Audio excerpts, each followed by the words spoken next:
मैं राम सागर शास्त्री आप लोगों के समक्ष रखने जा रहा हूं एक प्रसंग। पर उपदेश कुशल बहु तेरे।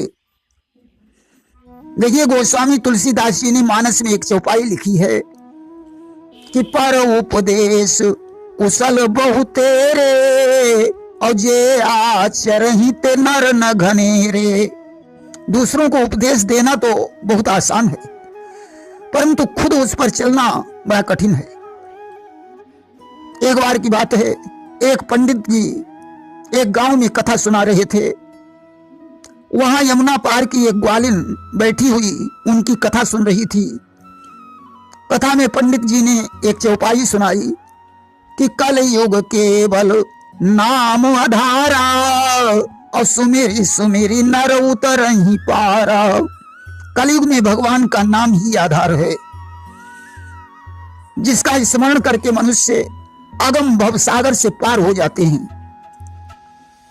कि भव सागर चाह पार जो जावा और राम कथा का कहूं दृढ़ नावा। जो भव सागर से पार जाना चाहता है उसके लिए भगवान की कथा नाम के नाव के समान है। अगर राम के चरणों में विश्वास हो जाए तो मनुष्य बिना ही प्रयास के भवसागर पार हो जाता है। उपजई राम चरण विश्वासा तो भव निधि तर नर भी नहीं प्रयासा। ग्वालिन को भगवान के चरणों में विश्वास हो गया। उसने सोचा यह तो बड़ा अच्छा मंत्र है, मैं नाव पर बैठकर यमुना पार करती हूँ। आज से मैं राम का नाम लेकर यमुना पार करूंगी, तराई के पैसे भी बच जाएंगे। कथा सुनकर ग्वालिन जब वापस लौटी तो वह नाव पर नहीं बैठी। उसने विचार किया, जब राम के नाम से लोग भवसागर पार कर सकते हैं तो यमुना जी की तो बात ही छोड़ो। आज भगवान का नाम लेकर ग्वालिन यमुना में घुस पड़ी। यमुना जी घट गई, ग्वालिन घर पहुंची।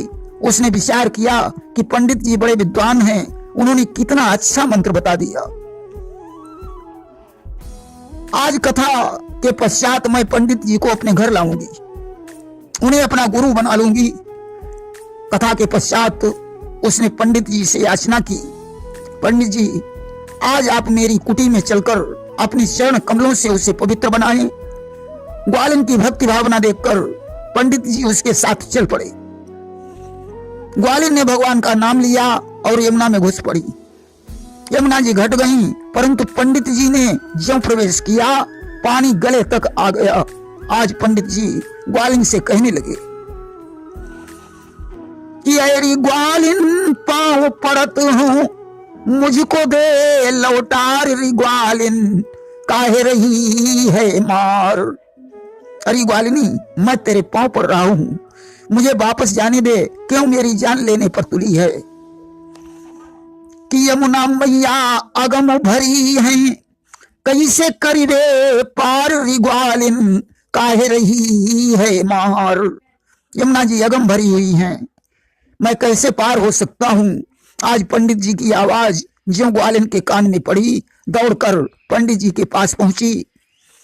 कि कान आवाज पड़ी ग्वालिन के, गई गुरु के पास। हाथ जोड़कर ग्वालिन बोली, क्षमा करो हे नाथ। कि चलना है मेरे गांव गुरुजी, बोलो सीताराम गुरुजी, कहिए राधे श्याम। ग्वालिन ने कहा, गुरुजी मुझे क्षमा करना, आपको मेरे घर तो चलना ही पड़ेगा। सीताराम राधे श्याम बोलो और आगे बढ़ो। पंडित जी ने कहा, ग्वालिनी ये उपदेश मैंने बहुत दिन दिया, परंतु मैंने इसका कभी प्रैक्टिकल नहीं किया। आज प्रैक्टिकल हो गया है, अब मैं कभी किसी को ये उपदेश नहीं दूंगा। कि बहुत दिना उपदेश दियो है, ना उपदेश सुहावे। छोटे छोटे घर में बच्चे, ना तू मोहि डुबावे। रिग्वालिन बक्सो जान हमारे, रिग्वालिन काहे रही है मार।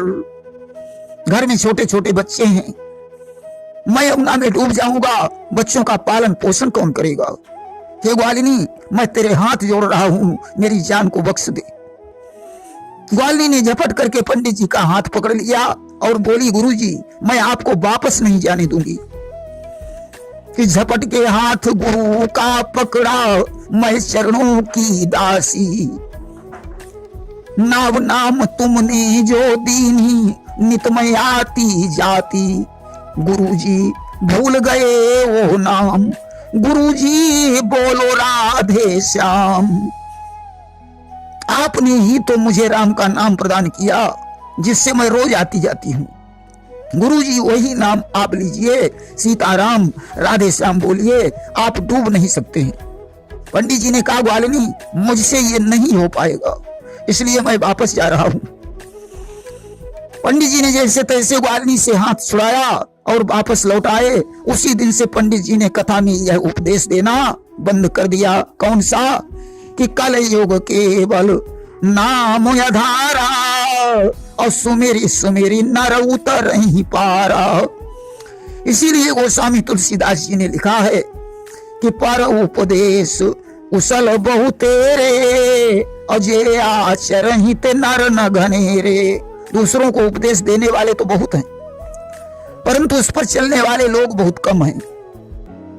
एक बार एक पंडित जी ने अपनी कथा में कहा कि बैंगन कभी नहीं खाना चाहिए, क्योंकि बैंगन का असली नाम बेगुन होता है, यानी जिसमें कोई गुण नहीं होता है, उसे बैंगन कहते हैं। पंडित जी की पंडिताइन बैठी कथा सुन रही थी। उन्होंने विचार किया कि आज से बैंगन खाना बंद कर दूंगी।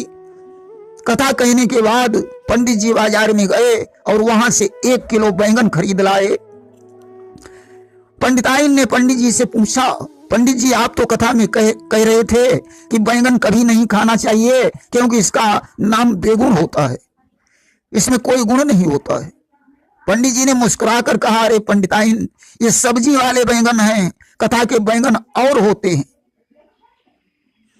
सज्जनों, दूसरों को उपदेश देने से पहले स्वयं उस पर चलना चाहिए।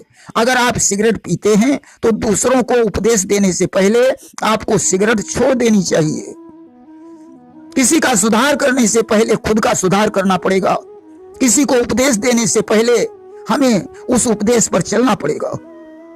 दूसरों को उपदेश देना तो आसान है, परंतु खुद उस उपदेश पर चलना कठिन होता है।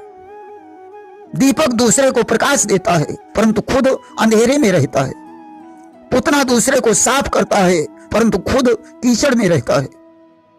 ग्वालिन को भगवान के नाम पर विश्वास था, इसलिए वह यमुना पार हो जाती थी, परंतु पंडित जी को संदेह था कि पता नहीं ऐसा होगा या नहीं होगा, इसलिए यमुना पार नहीं कर सके।